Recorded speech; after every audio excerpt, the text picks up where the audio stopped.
So if you guys were on YouTube around 2015, 2016, you remember this guy. But you know what I like a lot more than materialistic things?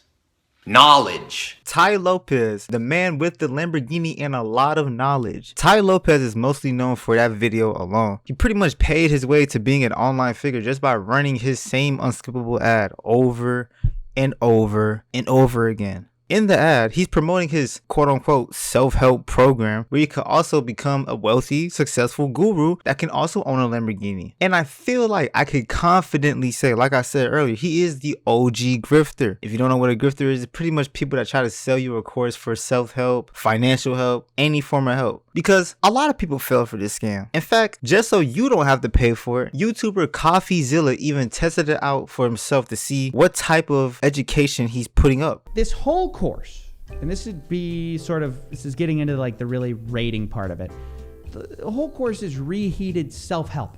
Tai Lopez speed read the Barnes & Noble self-help section and put it into 50 hours of content, okay? 50 hours of him just telling little stories about Grandpa Joel Salatin or whatever. You see, whenever someone tries to sell you something like, oh, you can get rich in a few months, you can make at least $100,000 a month just off of this method alone. If they tell you things like that, best believe it's a scam. I mean, in my honest opinion, this is just a hot take. Y'all can take this with some criticism. I feel like a majority of self-help programs are scams, because pretty much it's just recycled rules and guidelines to follow in reality. It's just going about life in the goal of feeling better about yourself, such as eating properly, working out, reading, things like that. You don't have to find people to give you the source when you can just go and get the source, because the majority of them are getting it from books. So just go to Barnes & Noble, go ahead and copy you Robert Greene from Power. Robert, I forgot his last name, Tashanoki, I think. I have the book in my library. Hold on one second. Robert Kiyosaki.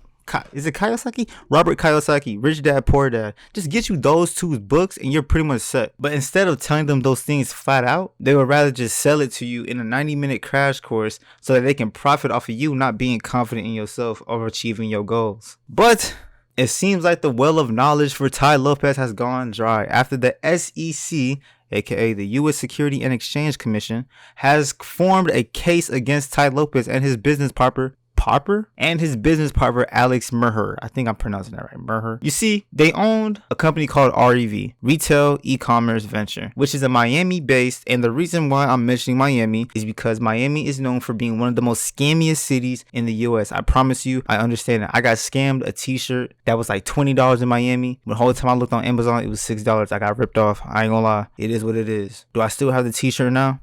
That's none of your business. This company was meant to revive brands that went bankrupt, and they turned those bankrupt companies into e-commerce only stores. And what e-commerce is, pretty much you just buy the products only online. There's no in-person stores at all. It's only online. The most popular store being Radio Shack. Y'all remember Radio Shack? Selling all the electronics and stuff? Damn, bro, that was a good time, bro.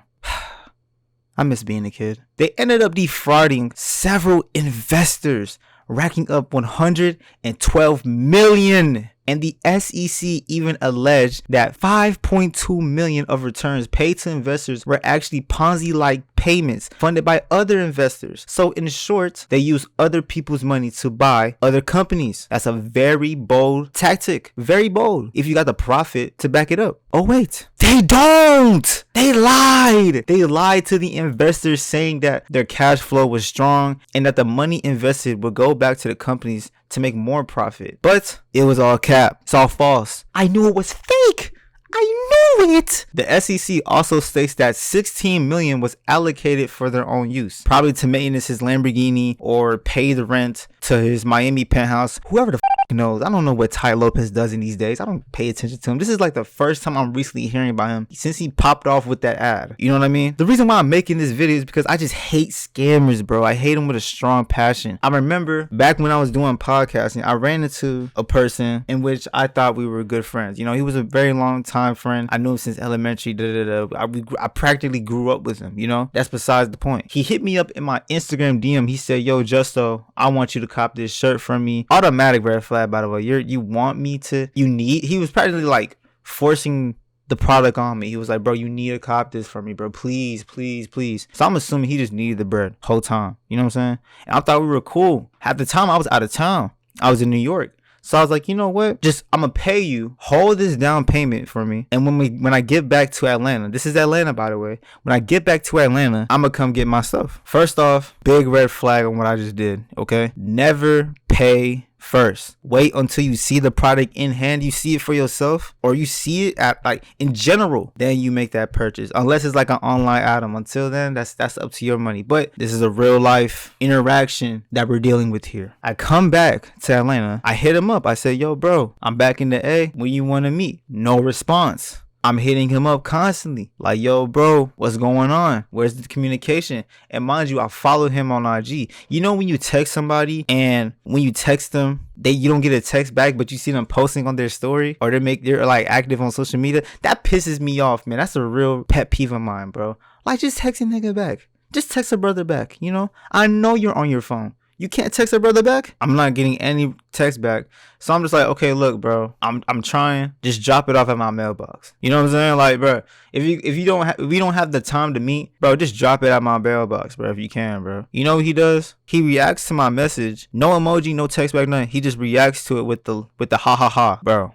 I ain't gonna lie. That hated me. That burnt the bridge between me and him. And now I can never be cool with him or the people that he hangs around with. I can't do it. This, going alongside with Tai Lopez, should be the embodiment, the life lesson as well, of not believing everything that's too good to be true. But I get both sides in this scenario. The investor's just trying to make their 10% back. But on the other hand, it's Tai Lopez we're dealing with. Hope you guys enjoyed the vid. More videos will be on the way. And yeah, I'll see you guys later. Peace.